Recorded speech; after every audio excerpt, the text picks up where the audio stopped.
Okay, it is a couple minutes past 1 o'clock, and I think we're going to get this webinar moving. Welcome, everybody. Thank you for taking some time out of your Wednesday afternoon to be with us here for this webinar with our friends from RingCentral and HIRABL. This is a double-header webinar, so it's going to be a lot of information, and we hope that, that it's all helpful and useful to you. As you may know, RingCentral and HIRABL are partners of ours. HIRABL we've been partnered with for a little while now. RingCentral we just released our integration with in version 9.6.6. If you haven't been, you should be watching the login screen of PCRecruiter for news and updates whenever we have new information to announce, like webinars like this, or updates or new partnerships. We're posting them there, as well as on our social networks. These two integrations are with PCR 9 primarily, although HIRABL can work with PCR 8. RingCentral is a PCR 9 integration only. If you're still on PCR 8 and you want to move on to PCR 9 and you need a little bit of training on how 9 works, now is an excellent time to get that set up. We are running a special on training hours. If you purchase training hours before December 16th, you're going to get them at $50 an hour, which is a pretty decent discount. You can use those anytime in the next 365 days, so you don't have to use them right now, but if you want to get a few training hours for you or your team, now's a smart time to purchase them and save some cash. So today I have with me Derek Hanson from RingCentral. He's a solutions engineer there, as well as Jon Guidi, who's the lead guy at HIRABL. We're going to kick off with John's bit of the presentation, and then we'll move on to Derek, and then I'll wrap up at the end and show how RingCentral works directly with PCR. So with that, I'm going to pass presenter role over to Jon from HIRABL and let him talk to you about what they do. Okay, so first of all, thanks for having me. It's a pleasure to be here and speak with everybody. We have been a partner with PCR for several months now, like Drew said, and have had some fantastic success working with PCR's clients. So it is great to be here, and hopefully we have the opportunity to work with some more of you folks online. So let me tell you about who we are and what we do. Our name is HIRABL. You may have heard us before from our fee catcher service. We're a big data company that is focused on delivering simple but actionable analytics that allow agency recruiters to make more money immediately. Like I said, the fee catcher product may be the one that you folks are most familiar with, and so we're going to address that primarily today. The idea behind fee catcher is to catch what we call backdoor hires. This is very simple. This is any point in time when your clients hire one of your candidates and they don't tell you or pay you for that matter. Our data suggests recruiters lose $1.5 billion a year due to backdoor hires. That's not a typo, $1.5 billion a year. Just to give you guys some perspective, there are about $440 billion a year trades hands in recruiting fees. So somewhere between right around 0.5% slips through the cracks. So it may sound like a big number, but that's not entirely different than a lot of other businesses that exchange money in this way. So let me tell you more specifically how we leverage the data in your ATS to make you money today. First, the concept of backdoor hires. We tell you when your clients hire your candidates, but don't tell you.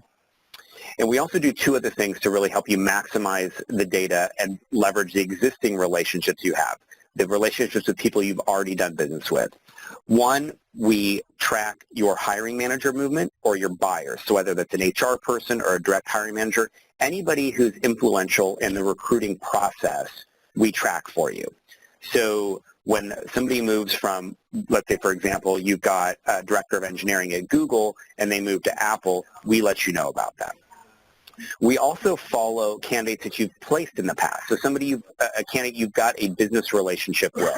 So whether they move to a new employer or actually promoted within the company that you placed them in, we let you know. Let me tell you how we came up with the idea of fee catcher and the HIRABL product. In 2013, I was running Healthcare Recruiters International. It's a perm firm with 16 offices in the U.S. And in the first 6 months of the year, I had 3 different recruiters come to me where they had come across candidates that had ended up working at clients they previously presented them to without our knowledge. Nobody was looking for them. There was no active process to track them. It was just something that we stumbled upon. And in short, we collected $71,000 that we were not looking for. This was sort of the aha moment for me. I thought, if I'm going to collect $71,000 without looking for it, how much am I going to collect when I actually go spend time to go track them down? What I learned was there was no easy solution for this. The best practices out there established by the Danny Cahills and the Steve Finkels of the world was to call every candidate that you had submitted during the last week of every quarter. And so for me, there was just too much time and focus away from current deals, and it was something that I didn't think was going to be a good use of our time. So I looked extensively for a technology solution and found out that there was not one, and this is when we came up with the idea and began building and testing this product. Okay. A little bit more about us. We've been doing this almost 2 years now. We're currently tracking 40 million candidate submissions. What we've learned is that roughly 1 in 500 submissions results in a missed fee. So if you think about it, a busy full desk recruiter should be making somewhere between 250 and 500 submissions a year. Some a few more, some a few less, depending on the nature of the business. So it's likely that a full desk recruiter could be missing at least 1 fee a year. But in some cases more.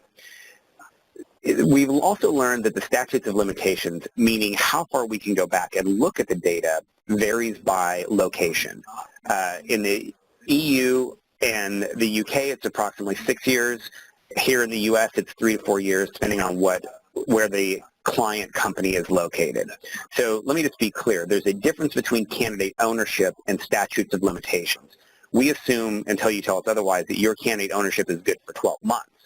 But statute of limitations tells us how far back we can go look at that 12-month ownership period. So if we found out today that somebody you submitted in 2012 was hired in 2013, and that's still within your 12-month ownership period, we can go after that. What we've learned that if we identify a missed fee within 12 months of the hire being made, 78% of the time the recruiter is going to collect that fee. If it's within 24 months, it goes down to about 50%. So the sooner we locate it, the more likely you are to collect the fee. We have had clients go back as far as 4 years and collect fees that are 4 years old. We do recommend most people who start with us start by looking at your last 24 months worth of data, and that tends to be the highest and best collection rate within that 24-month window. Let me walk you through what our reports actually look like. So what you see here is a screenshot of an actual report. And if you look in the orange box, I'll walk you through from left to right what we're reporting back to you. So in this case, a misplacement was identified, the candidate's name being Austin Smithers and the client being FC Exchange. So what we found is that this particular firm submitted Austin to FC Exchange on September 1st, 2014. We picked up in November that he was now working for the company, but their PCR account showed no recollection or no record of that hire being made. So we give them the source of the information, and then to the far right there where it says unknown, there's a switch in there where they can track what they're doing with this. Did they get a full fee out of it? Did they get a partial fee? Did they agree to new business? Or what exactly was the disposition of this? We also do the same thing for the candidate and hiring manager movement. I'll get to that in 1 second. So the idea behind hiring manager and candidate movement is the awareness of the movement creates opportunity and risk to a certain extent, especially within the hiring manager. So let's look at the example on the screen here. Let's say David Johnson in the middle is your hiring manager, and he goes from Goldman Sachs to Deutsche Bank. The idea here is that 2 calls should be made based on this information. First and foremost would be to call immediately into Goldman Sachs and make sure that just because David leaves, that your recruiting relationship does not leave with him and somebody else is introduced and disrupts what you've got going there. Obviously, if you were actively working with David, you would know something about this, but let's say it's a client that you've not worked with in a couple months. They could easily move on without your knowledge. The second phone call is the more direct phone call, which is to David at Deutsche Bank. Something like, David, we had so much success working together at Goldman Sachs. How about we can build a team around you at Deutsche Bank, or whatever version of that phone call is appropriate for your relationship. Okay, here's our reports for our hiring manager movement as well. As you can see here at the top, this particular manager was previously working at Coho Data. We picked up a movement to Amplitude Analytics. Again, we show you the date it happened, where we found it, and on the far right, again, a notification switch so you can make sure that this gets dealt with within your firm and does not slip through the cracks. Very similar to the backdoor hire reports and the candidate movement reports. All of these reports, again, can be exported in a CSV file or a PDF and circulated internally to make sure whichever team member is appropriate to deal with it can be given direct access to the information. The next question we often get is, how do we get this information and what do we need to do this? So, like Drew said, we are directly integrated with PCR9. PCR8 we can extract the data with, but it's a slightly different process. And if you look at the bottom of the screen, here are sample data fields that we pull via the API integration or via a pipeline report from PCR. It's a very simple data set that does not involve any pertinent personal information. We ask for the candidate's first and last name, the date the recruiter submitted them, the client company they were submitted to, the contact of the client company being the buyer, if you will, and there can be more than one, that client's email, and whether you know they were placed or not. It's very simple. So once we have that report, we usually start with the last 2 years. We'll send you one report a few days later with all of the results of the last 2 years of analysis. Then every month going forward, we pull that same data for the most recent 30 days, and then we drop off the oldest 30 days. So every month for 12 months, we're running a trailing 24 months worth of analysis on all of your submission records. Finally, I wanted to close out with something very simple. Recruiters work really hard to develop relationships and make placements, and I encourage everybody to take advantage of the information that's out there, whether it's a missed fee or hiring manager movement, and take action on the information. We all sign terms and conditions with our clients, and I think they should be adhered to. If somebody hires one of your candidates, they owe you the money. So it's your money, go get it. Finally, I'd like to open it up for questions. Drew, anything you want to bring in at this point for questions? The question that I'm seeing in the box right now is what's the cost, which I suppose is a good one to answer. Yeah, so we charge based on volume. So we would run a sample report from your PCR account to determine the number of submissions you've made in the last 4 years, and our charge would be based on that particular volume. So it's a unit cost based on the number of submissions. Just to give you an example, a typical PCR customer might make, let's say it's 10 recruiters, and they make, 4,000 submissions a year. Our fee would be somewhere around $7,000 for the year for something of that size. And the only other question I was seeing is what the use is of the client's contact email, how that helps you. Yeah, so we use that simply to establish the email nomenclature for what that client uses. So just to be clear, we do not contact your clients or your candidates in any way, shape, or form. What we're doing there is the email client account was ever set up for the candidate you submitted. So let's be a validation tool to let us know that we can't guarantee they were hired, but we have a pretty good indicator that that particular client of yours created an email account for them, which is often an indicator. And the other question was hanging in there, and I'll make this the last one for you before we move on to RingCentral, and we'll answer other ones directly later on. There was a question about how the information gets into HIRABL, which I can speak to some extent, having worked with that a bit. There are two ways to get in there. Either you can export the information from PCRecruiter as a CSV and then give it to HIRABL, and that's something that we can help you with. It would be a custom applicant tracking report, assuming that you're using the pipeline to track when you're submitting candidates. If you're currently only emailing resumes and not actually writing an activity about it or using a pipeline stage to track it, it can be a little trickier to pin down the difference between a candidate submittal and just any old email. So I do recommend that you, if you want to use a service like this, having a consistent way of tracking when you're sending resumes to clients is helpful. But the other option is that HIRABL can pull that information in via the API, so they can get direct, secure access to the database through our servers and link right to it and pull the data on a regular basis for themselves. I do know that HIRABL uses multiple sources, including LinkedIn, but also other sources to track the hiring and the companies and the info. I don't know if you want to speak to that at all, John, before we move ahead. Yeah, absolutely. Our relationship is with search engines. So anything that's publicly available, we will find.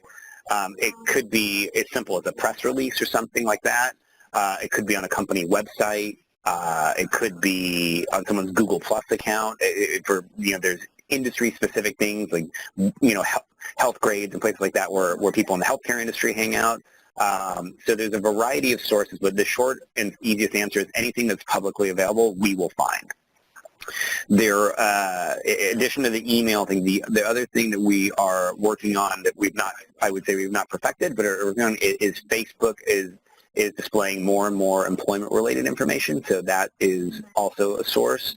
But in all candid, LinkedIn is the largest repository of employment information in the world. So it's a big source for us. All right, then. Well, then, in the interest of time, we're going to pop ahead to the portion about our integration with RingCentral. Obviously, Jon remains on the call here, and the QA box is still open as you pass questions to it. If we don't get to them in the webinar or in the QA session today, we'll definitely get Jon in touch with you via email. At the end of this webinar, a survey box will pop up and it'll ask you if you'd like more information, and you can enter in there whether you'd like to have somebody get in touch with you, give you more info. But either way, if you post a question, I'll make sure that Jon or Derek gets the contact info they need to send you an answer.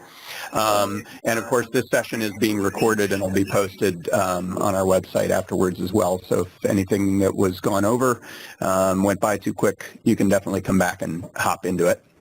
So at this point, I'm going to pass presenting role over to Derek, and we'll let Derek talk to you about RingCentral and what they do.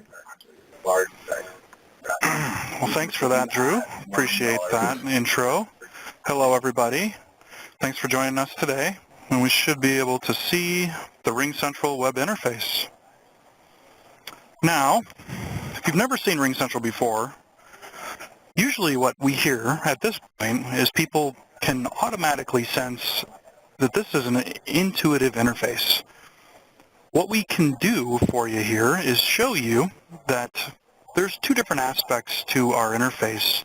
If you were to go to our web portal using service.ringcentral.com, you would be brought here if you're an admin. But if you're not an admin, there's also an interface for the users. So the users, when it comes down to what they care about, they're interested in their messages. So we have an interface for visual voicemail, visual fax. We also have call log data we can review. So if we want to be able to see what kind of calls we've been on in the last 30 days, or if we have a specific time period, we can easily do that. We can download this into an Excel spreadsheet if we don't want to view it here, and even set up automated delivery so we get our call log on a regular basis. As you'll see, this pertains more to the admin side, but users can do this as well. We have contacts, so you have company contacts where you can have everybody that's in the phone system available to you to reach out to. We also have personal contacts, and these are individuals you've added yourself or imported using a CSV file. Now your users have settings, and essentially the way we look at this is that they're an admin of their own configuration. So if they want to make some changes, maybe they're going to be going on vacation, for example, they can come in here, they can change their call routing so that calls are coming not to them anymore, but to their coworker. If they want to do it manually, they can easily do that. If they'd rather do it automatically, we can build a rule based on some time criteria. Call it vacation. I guess I'll do vacation 3. And then I can say, here we go, here's the time frame. I'm going to be gone. And when this time takes place, please send calls to, maybe I want to send it to a voicemail. Maybe I want to forward it to somebody and have a unique configuration here. And then this will deactivate once the time elapses for that vacation. So your users do have some abilities to configure their own settings. Now the admin, of course, can do it on their behalf, but the users do have their own options there. Now, the tools section is important for us, especially for this call today, because we're going to be able to get access to our soft phone. So we can outfit you with a soft phone in your Windows or your Mac environment. And with that, you're going to be able to easily get to your messages. So everybody in the RingCentral account will have their own direct number, and that direct number is a smart number, so you're going to be able to receive voicemails, faxes, and text messages. Now, if you wanted to listen to a voicemail, you'll have a play button. If you want to view a fax, you can easily open that in your PDF viewer. So we give access to your data through the soft phone, but we also give you access to the different capabilities that you can leverage from RingCentral. So we can text. So if we want to initiate a text, we can easily do that. If we want to fax, we can fax. We've got faxing capabilities. This one is really nice. This is our heads-up display. And what this allows us to do is be able to look at individuals that are part of the account and see what they're up to. If they're on a call, we can see what number they're on with. We can also see their availability status. So if I want to know if somebody's available, I can look. If I want to click to text them, click to call them, I can. And this is also interactive. So if a call was to arrive into my soft phone environment and I wanted to be able to send that over to somebody using my heads-up display, it is something I can easily do. I'll put a call in, and as you'll see here when I do this, we'll have a third window pop up giving me some different options. So I'm going to kind of have a tangent here just to kind of show you what our options are here. So we can see I've got a call coming in.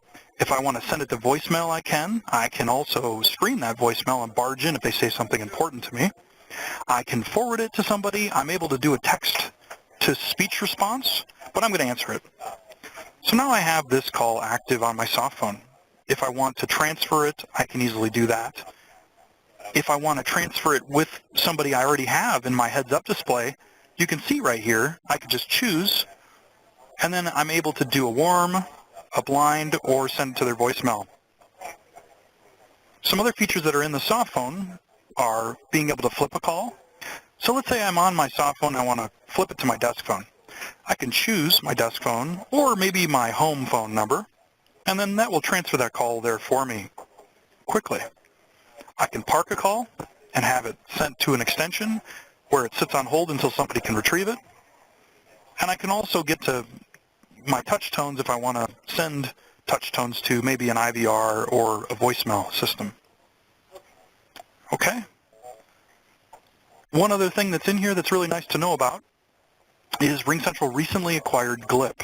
GLIP is a solution that you'll have available to you as a really great tool to be able to collaborate. So GLIP is, there's a web interface, there's a local client in the Windows or Mac environment, and there's also a mobile client. What it does for you is you're able to do instant messaging individually or in a team environment. So if I wanted to send something to somebody, I can easily type in a message. I can share media. If I want to share something from my computer or cloud storage, I can. I also can have my team environment and be able to send information. There's project management capabilities as well in here. And we can video chat, and we can also do Hangouts and an audio conference. In addition to having the soft phone, you will also have access to a mobile app. So in your Android or your iOS environment, you're going to have a mobile app. The mobile app will allow you to make and receive calls, text, fax, be able to get to all your data, and operate over Wi-Fi and 3G, 4G. So if you were in an area where you had Wi-Fi connectivity and you walked outside of that area, you would be able to switch automatically over to 3G, 4G without dropping your call. And in a worst-case scenario where you don't have data coverage at all, you can switch over to your cellular voice connection with a switch-to-carrier option. There's also a mobile client for our RingCentral Meetings platform, and it has a shortcut so that you can bring that up, and then in this case, we're actually watching somebody who's sharing a presentation. Okay, so that is the soft phone, that's the mobile app. We're going to now dig into the phone system here at a high level so you can see all the different capabilities that we have to offer you. Now, we do provide you with an enterprise class system, so you're going to be able to take advantage of call center capabilities, paging, being able to have advanced call routing, all the different things that large businesses, as well as any business, would need. In addition to that, we do provide you with 5 different solutions. So we provide you with video conferencing, which is RingCentral meetings. We provide you with audio conferencing. You get your own audio bridge, everybody does, and you can host up to 1,000 people and control the call, the host. You do get your soft phone, you do get a mobile app, and then there's GLIP. So those 5 solutions and an enterprise class phone system. So to kind of talk about those features now that you're getting with RingCentral, we're going to look at the phone system from the admin's perspective. You'll see we have these 5 different boxes. If I want to, I can click here and I can look at company-related information.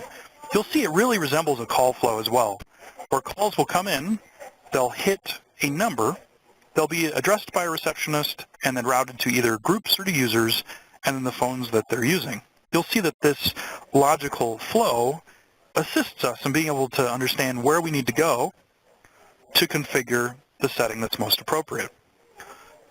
So in this section here, we have company-related info. We're going to give your account a main number and a fax number at a minimum, and we can handle up to 100 simultaneous calls for your account. So the worst case scenario with us is the call goes to voicemail. There's no such thing as a busy signal with RingCentral. Each of your users has their own direct number that's a smart number, like I mentioned. So you're going to be able to receive voice calls, texts, and faxes. We are a carrier, so if you decide that you want to add numbers as you expand, or if you have new locations, you don't have to call us. You can add the number to the account. The auto receptionist, what's nice here is we have settings related to what we're going to do when we have incoming calls. Remember, so we have our company hours that we would set, our company call handling. What are we going to do during these hours? Are we going to send the call to a greeting and give some different options, or are we going to send it to a live answer by sending it to an extension, like a call queue or a ring group? If we want to do something different for after hours, we can, and then we can always override that using advanced call handling. So if there's a company holiday or a really important person is calling in and we want to have special circumstances, have special behavior, we can set that right here in our advanced call handling rules. Now, something that's important to you, or very likely is call recording. Now, call recording, we have 2 different flavors of this. So in our standard, enterprise, and premium, we're able to record on demand. Once this is enabled, we'll play an announcement to let people know the call is being recorded, and we'll record that call until they stop recording it. Now, if you want to stop it, it's just another *9 on the desk phone, or you'll hit the record button on the soft phone or the mobile app. That's on-demand recording. You have to remember to do it, and you would initiate that. In our premium and enterprise packages, though, we have the ability to do automatic call recording, and that's where we choose who we want to record and the direction that we're interested in. Once this is set, we will record their calls for their entire daily basis, and we will retain those for 90 days. Now, something that's coming in February that we're really looking forward to is the ability to archive messages to Dropbox. So you're going to be able to move your messages over to cloud storage. One item that's definitely important, especially as it relates to PCR and call tracking, is our call log. So I'm just going to jump here and show you the call log. In the call log space, you can see from an admin perspective, we can look at anybody in the system. We could look at everybody in the system if we want. And by doing so, we have the details of each of those single line items of those call activities. We can see the direction of which way the call went. We can see the result and the duration. Now, if a call happens to go through a call queue or maybe is transferred and there's more complexity to that call record, we're able to switch to detailed, and then we can see, oh no, that call didn't just come to that person, it actually was transferred, so we can see the transfer leg, we can see the specific durations for each of those. So the call log, as I was showing you, download it into Excel, or we can set up automated delivery of it. All right, so I just want to make sure I moved over to call log so I could cover that. for us, and also the data that's in the call log is represented in a report fashion in our report section. So what we do here is we use that data, which can be up till real time, and then on a nightly basis, we run a historical report. And then we're able to look at things from the perspective of a summary of the system, a call queue perspective, a user report, a phone number report, and also a call detail report. So it really just matters what it is that you're interested in as far as what report you want to run. We're up till yesterday as far as how current the information is. If you're looking for something that is more current than that in terms of data, you can always go to the call log to see that activity. You'll see calls that are in progress in a call queue, and you'll be able to see calls that took place that day. Okay. So we've just kind of moved a little bit there. And just a couple other high-level items for you. In our group section, you'll find call center functionality, and this is included, so you're able to build a call queue and have your customers be treated to music and interrupt, and then have thresholds so we don't keep them in queue too long, so all that logic can be configured to your preferences. We can page. Paging will require a desk phone because it's going to activate speakerphone on the receiving end, and it's a one-to-many audio blast. The best way to look at it is pretty much thinking of a principal giving announcements to their students. A premium and enterprise level feature that we have is known as the multi-level auto attendant, or IVR, and what this does for us is it allows us to build a menu. Our system will dial by extension, by default, but if you decide that you want to use an IVR instead, you won't have to worry about that limitation because the IVR has its own context. So each menu has its own context, so you're able to do 0 through 9, and you get to link what 2 equals and what 3 equals. So if you need something where you're able to have that flexibility, or if you want to go many layers deep, you can go 100 layers deep or more into the different options and destinations you'd want to send your callers. The IVR is really good for allowing for that call flow. And then just last but not least here, with our users, we have different settings that we can send, or set, I meant.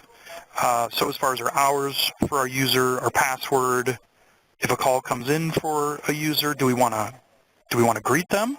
We can customize that. Anytime you see an audio option, we can customize the audio by uploading a WAV or MP3 file, or by, if it is music, we can choose one of our music options.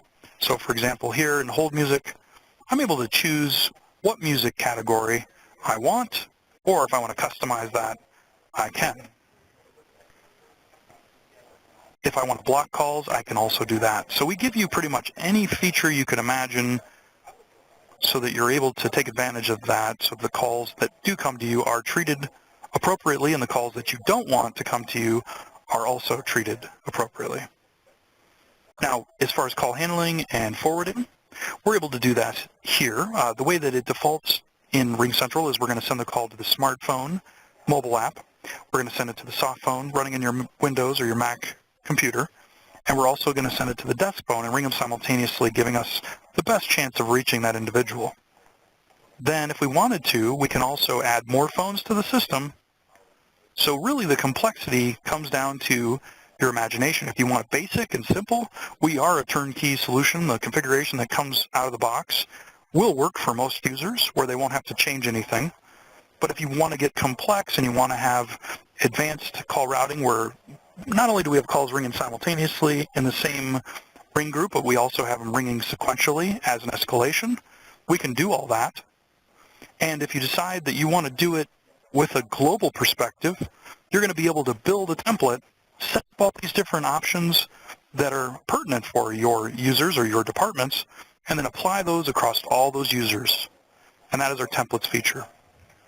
And then last but not least, we do have the ability to remotely manage our phones. So if you decide to make a change to a phone, since we're able to talk to that phone, we can actually request that it reboots and comes up as a different user in the event that there's some turnover, or if you want to be able to hot desk because somebody's going to be in an area for one day and you want to make sure that their phone is assigned appropriately, you can easily make these changes, remotely manage these phones through our phones and devices section.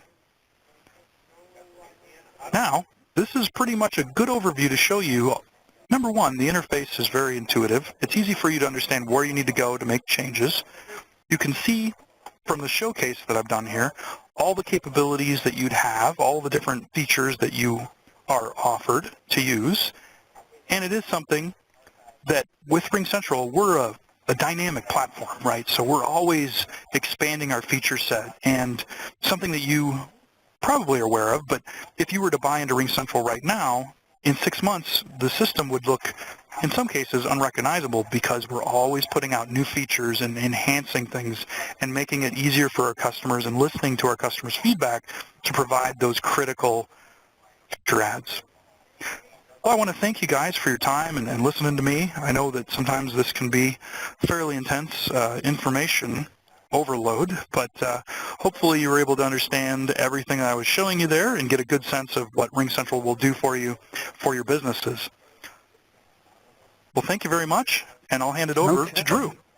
Yeah, so I've been seeing questions in the box popping up already about how it works with PCR, and that is my piece of the presentation.